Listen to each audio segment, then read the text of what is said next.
मल्हारगढ़ में पुलिस के बाएं हाथ मुखबिर की सूचना गलत साबित हुई, जिससे कि पुलिस बल के हाथ डोडा चोरा की जगह तंबाकू लगी। आइए देखते हैं यह मुखबिर की गलत सूचना की रिपोर्ट।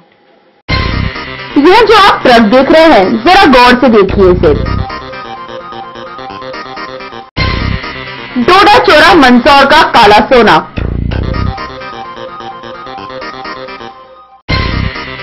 मिली थी मुखबिर से सूचना। आपको रूबरू कराते हैं इस पूरी घटना से। हुआ यूं था कि पुलिस को मुखबिर से यह सूचना मिली थी कि एक ट्रक में डोडा चोरा भारी मात्रा में ले जाया जा रहा है और पुलिस बल भी पूरी टीम के साथ इस ट्रक को पकड़ने की जद्दोजहद में लगा रहा और पुलिस बल द्वारा इस ट्रक को मल्हारगढ़ क्षेत्र में शाम 6 बजे रोका गया और ट्रक की तलाशी ली गई तो ट्रक में डोडा चोरा की जगह निकली तंबाकू। जी हाँ, जिसे देखकर पुलिस बल सकते में आ गया और सकते में इसलिए क्योंकि पहली बार मुखबिर की सूचना गलत साबित हुई थी। क्योंकि पुलिस बल मुखबिर की सूचना पर ही किसी घटना को अंजाम देती है, पर लगता यह है कि यह मुखबिर भी गलत साबित होने लगे हैं और साथ ही यह खबर संपूर्ण ग्राम में फैली तो सभी लोग डोडा चोरा को देखने के लिए ट्रक के चारों ओर घेरा बनाकर खड़े हो गए। पर जब ट्रक में से तंबाकू निकली तो लोग सकते में आ गए। जब ट्रक में से तंबाकू निकली तो लोगों समेत पुलिस के हाथ पैर ठंडे हो गए, क्योंकि पुलिस पूरी तैयारी के साथ आई थी।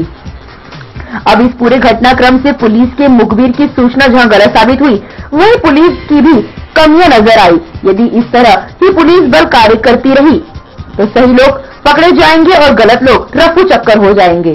राजनीति से मल्हारगढ़ के लिए गोपाल वालेचा की रिपोर्ट। आप अपने आम जीवन में कई तरह की वस्तुओं का सेवन करते हैं, उसमें सब्जियां भी शामिल है। पर मंदसौर नगर की सब्जी मंडी में इतनी गंदगियां हैं कि लोग यहां सब्जी खरीदना भी पसंद नहीं कर रहे। मंदसौर नगर के घंटागढ़ क्षेत्र में स्थित सब्जी मंडी में लोगों की भीड़ काफी कम नजर आ रही है, क्योंकि यह सब्जी मंडी जो आप देख रहे हैं यह पूरी तरह से गंदगी से सराबोर हो चुकी है और साथ ही इस सब्जी मंडी के पास पेशाब घर भी है, जिससे कि महिलाएं इस क्षेत्र में सब्जी खरीदना आना पसंद नहीं करती। वही साथ ही जहां सब्जी बेचने वाली महिलाओं को काफी परेशानियों का भी सामना करना पड़ता है। आए दिन यहाँ गंदगी तो नजर आती है, वही साथ ही कई पशु यहाँ से निकलते हैं, जिससे हमेशा खतरा भी बना रहता है। आइए जानते हैं इस पर वहाँ सब्जी खरीदने आई महिलाओं का क्या कहना है। साफ सफाई होनी चाहिए, नगर पालिका वालों का ध्यान होना चाहिए। हाँ।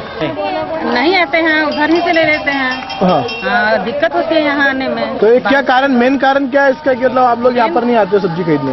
गंदगी है, पानी भी भर जाता है बारिश होती है तो। वही दूसरी ओर यहाँ सब्जी बेचने वाली महिलाओं का कहना है कि नगर पालिका इस ओर ध्यान तो देती नहीं, वही न ही कोई पार्षद, और इन सभी परेशानियों का सामना यह गरीब लोग 10-10 रुपए इकट्ठा कर हरिजनों द्वारा गंदगी साफ कराकर कर रहे हैं। क्या गंदगी बहुत है साहब, ये ग्राहक भी नहीं आते हैं हमारे।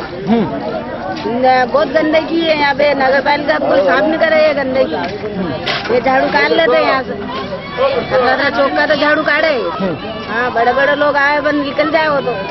कीचड़ बहुत है यहाँ पे, कीचड़ साफ कराया हमने कीचड़ की। क्या मांग करते हो आप नगर पालिका से? ये साफ सफाई हो जानी चाहिए, बढ़िया।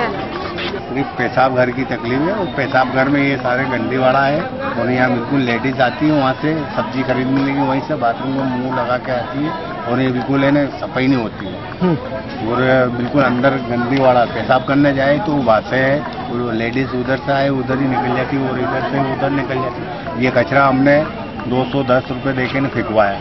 तो क्या लगता है आपके द्वारा ही मतलब पैसे मतलब सब से इकट्ठे करके आपने इकट्ठे करके देते, सबसे 10-10 रुपए पूरे मंडी वाले ही करवाते हैं। आज के इस पूरे विषय पर जब नगर पालिका के पार्षद राजेश बंडवार से बात की गई, उन्होंने गलती स्वीकार करने की बजाय यह कहकर पल्ला झाड़ दिया कि भाजपा के अधिकारी हमारी नहीं सुनते। पर आपको बता दें कि यह वही पार्षद गण है जो कि वोट के नाम पर इन गरीब लोगों के आगे हाथ जोड़ते हैं। पर शायद राजेश जी तो पार्षद जैसा बड़ा पद मिलने के बाद भी अपनी जिम्मेदारियों को नहीं देख रहे हैं। नियमित मैं वहाँ पर सफाई करवाता हूँ और दरोगा से बोलकर वहाँ पर पानी डलवाने की व्यवस्था बिल्कुल करता हूँ, लेकिन वह एक छोटा शौचालय होने को क्या तादाद में लोग आने की वजह से तो इस प्रकार की गंदगी की रहती है। और सब्जी मार्केट में सब्जी वाले भी उतने ही दोषी रहते हैं कि वह सब्जी जो बची हुई रात को वहीं फेंक कर चले जाते हैं, उससे भी गंदगी बढ़ती है। 22 व 23 अगस्त को बैंकों की हड़ताल होने से आज करोड़ों का लेन देन प्रभावित हुआ। विभिन्न बैंकें आज बंद रही और उनमें अपनी सेवाएं देने वाले अधिकारी कर्मचारी सड़क पर आकर धरना प्रदर्शन करते नजर आए। United front of bank union के आह्वान पर बैंक अधिकारी कर्मचारी आज से 2 दिनी हड़ताल पर हैं। हड़ताल के चलते जिले की तकरीबन 45 बैंक शाखाओं के कामकाज ठप रहे। गांधी चौराहे पर धरना देकर प्रदर्शन भी बैंक कर्मियों ने किया।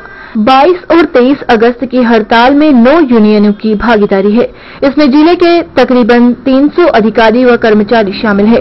बैंक हड़ताल के चलते जिले में 200 करोड़ का लेन देन प्रभावित होने की आशंका जताई जा रही है, जिसमें आज भी करोड़ों का लेन देन प्रभावित हुआ। यूनियन के आह्वान पर कर्मचारी सुबह 10:30 बजे गांधी चौराहा स्थित देना बैंक के सामने एकत्रित हुए। यहां बैंक कर्मी 1 घंटे तक धरने पर रहे। इस दौरान बैंक विरोधी नीतियों का खुलासा किया गया। बैंक कर्मियों ने यहां पर जमकर नारेबाजी की। बैंक कर्मियों की मांग है कि बैंक कर्मचारियों अधिकारियों की लंबित मांगों को पूरा किया जाए। खंडेलवाल कमेटी की अनुशंसाओं को एक तरफा तरीके से लागू नहीं किया जाए। बैंक कार्य में आउटसोर्सिंग कम की जाए। ग्रामीण शाखाओं को बंद नहीं किया जाए। साथ ही वेतन विसंगति, पदोन्नति, भत्ते आदि मांगों को पूरा किए जाने की मांग की गई है। क्या मुद्दे हैं आपका? ये सबसे बड़ी बात ये है कि संसद सब चल रहा है, उसके अंदर में सरकार एक बैंकिंग अधिनियम लागू करने जा रही है, जिसके तहत वो जो अभी राष्ट्रीयकृत बैंकें हैं उनकी पूंजी को जो सरकारी में 51% पूंजी है उसको बढ़ा के वो आगे करने वाली है। तो ये बैंकें निजी क्षेत्र में चली जाएगी और निजी बैंकों को लाइसेंस देने की प्रक्रिया वो करने वाली है। इस प्रकार से बैंकिंग अधिनियम लागू कर रहा है। एटीएम के अलावा कोई व्यवस्था नहीं है और जनता से इसलिए हम खेत व्यक्त करते हैं और ये लड़ाई भी हम जनता के लिए लड़ रहे हैं।